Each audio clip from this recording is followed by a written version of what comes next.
Ang'o min Nairobi bedo was performing to wan gi counties moko mantie maskini mahali ya juu to gionge gi opportunities mar loko ngima gi kaka Nairobi tie.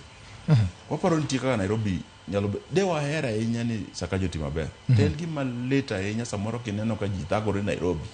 Nikech Nairobi ka nitie gi resources ma Nairobi onego bed ni all counties moko loan. Nairobi ka onego bed ni 1 year it is 80 billion 70 billion.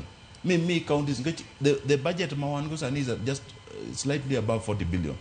Kuru is 80 billion. To afadhali umi counties moko pesa ma excess go. Turo Nairobi sani obedo ni ran Nairobi ko kelo 10 billion to Nairobi pakore ahinya.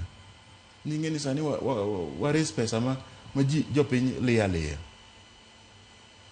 Okay, maber ahinya. Ngeni 10 billion is just slightly an average of 20 something million a day. Okay.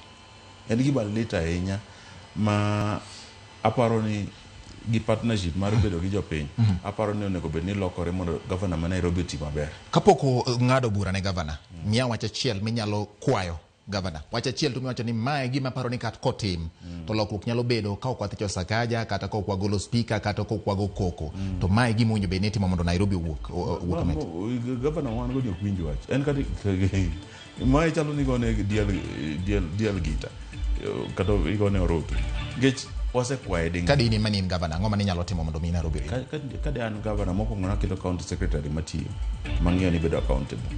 Mang'eyo ni county secretary ma permanent. Okay. Moko depende Kalamba.